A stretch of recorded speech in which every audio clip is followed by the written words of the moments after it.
Hi guys, Dr. Berg here. In this video, we're going to talk about how to burn belly fat step by step. Now, in a lot of other videos, I talk about specific parts of weight loss, how to burn fat, all different aspects. In this video, we're going to put everything together, okay? There's really three basic sections. The basics of what to do, things to add to speed up weight loss, and things to avoid to speed up weight loss, okay? So let's talk about the basics first. And some of this might be just repetitive, but if you've never seen a video from me, this will be very helpful. Make notes. And I'll put videos down below for a lot of the summaries of other videos that you can get detailed information on each thing, because I've probably done videos on each separate item. Basics, 2 to 3 meals a day, okay? You can start with 3 meals, and then when you want to go to 2. You don't want to graze all day, because every time you eat, you spike this hormone that prevents weight loss called insulin, okay? So eating in general will stimulate that. So we want minimum 3 meals a day, or maximum 3 meals a day, minimum 2 meals a day. So some people go to 2, and I'll get more into that when we get into this next part right here, which is no snacking. So when you have 6 meals a day or 5 meals a day and they're small and they're spread out, or you're snacking between meals, you're going to spike insulin. We don't want to do that. That's going to create a big problem for you. So removing the snacking is vital, very, very important. It's called intermittent fasting, okay? Now, right here, I suggest you start with 3 meals and then do that for a while, get into ketosis or fat burning, and then go to 2 meals if you can do it, unless you can't do it because you're working out hard and you need 3 meals a day. I would say it's 50-50. If you're sedentary, you can get by with 2 meals a day, and you will lose some serious weight in your midsection. Insulin is the hormone that is responsible for the midsection weight. So 3 meals, no snacking. Okay, as far as protein, 3 to 6 ounces based on your size, your stress level. You're going to need a little more protein. You don't want to go too much, because too much protein will stimulate insulin. Okay, 3 to 6 ounces per meal.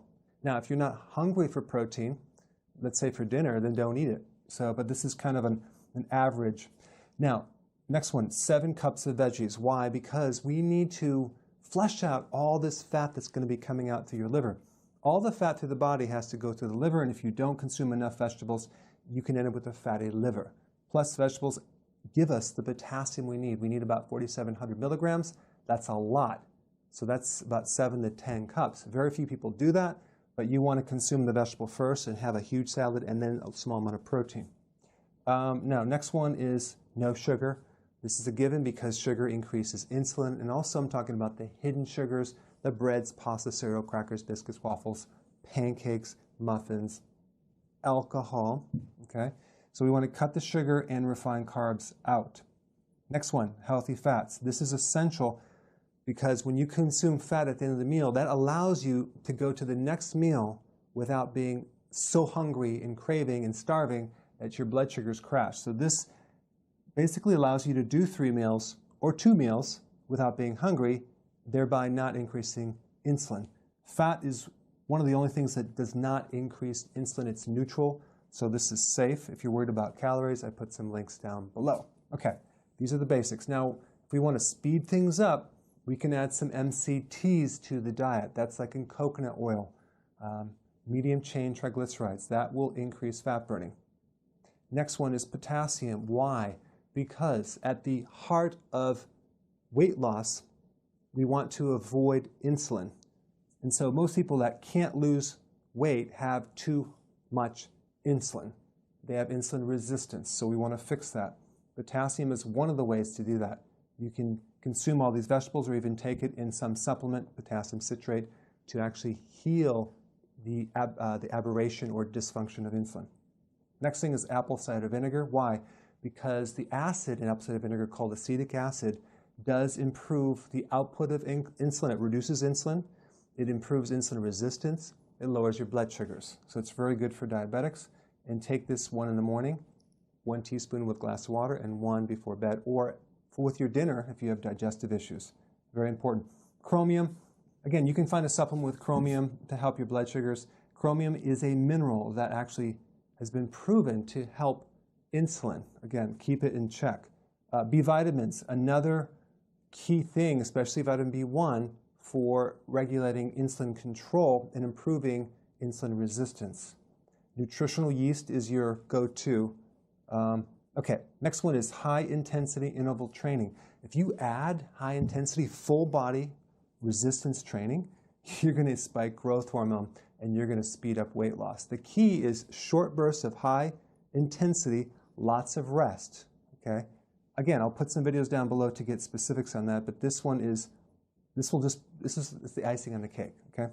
Next one is more sleep. Adding more sleep. Why? Because growth hormone is triggered when you're sleeping, and that is the primary hormone that stimulates fat burning. So more sleep. So if you could just take a nap, sleep in longer, get an extra hour of sleep, that goes a long way. That's more important than high-intensity interval training.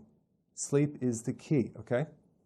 Now, next one is recovery, making sure that if you are doing high-intensity interval training, that you're recovering after. You're not doing it every day. Some people need to do it every other day, some people every third day, some people once a week, depending on how you feel when you work out. If you're fairly broken down, then you're overtraining, okay? So recovery is essential if you're exercising. Now, let's take a look at what you need to remove. This is just as important as this, okay? Remove any type of sleeping issues, insomnia, vital. Why? Because you're not going to lose weight if you're not sleeping. All right? I put a video down below of what to do if you're not sleeping. There's a lot of things you can do. It's mainly stress. Bloating. If you're bloating, let's say you're consuming too much kale or too much cruciferous vegetables that you're not used to consuming, and then you're bloating, that is going to slow down weight loss. So you're going to have to go back to the vegetables that you can digest and maybe even steam some until the bloating goes away. Also, people consume too many nuts. That can create bloating. Again, we want to eliminate anything that bloats you. Sometimes adding more apple cider vinegar or an acidifier for the stomach will help it, or even a bile salt. Purified bile salt. I'll put some links down below for bloating. Okay, menstrual cycle issues. If your cycle is 2 weeks out of the month, you're not going to lose weight because the high levels of estrogen. Estrogen blocks the thyroid. Estrogen creates fat on the hips and the thighs. And we need to handle this cycle so it's really smooth. Again, I put a link down below of what to do for that. This is kind of like a little bit of an assessment for you to see what areas you have problems with. Okay? Some of these don't apply. Okay, stress. Mainly, you want to get a list of all the people you know that stress you out and avoid them for a while. You want to avoid the news. You want to avoid stressful situations. You want to do certain activities. I recommend an acupressure for your body to pull stress out. You want to do everything you can do to enhance the reduction of stress because cortisol is triggered and cortisol will stop your weight loss. So I will put some links down below. All right, MSG, what is that? Monosodium glutamate. That's in a lot of foods. Start looking at the labels. It's in, oh my gosh, it's in even cottage cheese, unless it's organic. It's in all the fast food restaurants, all their foods. It's in Chinese foods, but it's hidden as modified food starch, okay? Again, I'll put a video down there, very important. Restaurant foods. You don't know what you're getting. It's a crapshoot. There's so many things they put in that food that you have no idea. And primarily hidden sugars, MSG, to make it taste better.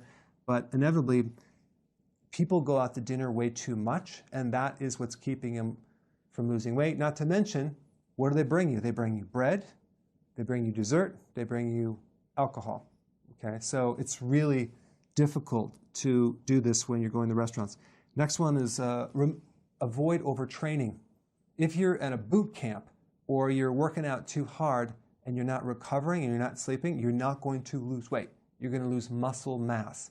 So this is very, very important, especially when you start out because you're not used to it. Last thing is constipation. I have people that don't even go, maybe they go once a week or once every 2 weeks. That is a serious constipation problem, and that is going to stop your weight loss. Again, I have a lot of videos on getting to the root cause of that. Okay, I'll put them down below. So I just kind of summarize all the things that you need to look at in order to lose your stomach. It's comprehensive. Now you have the video as a checklist. Go ahead and apply this and put your comments below. Thanks so much for watching.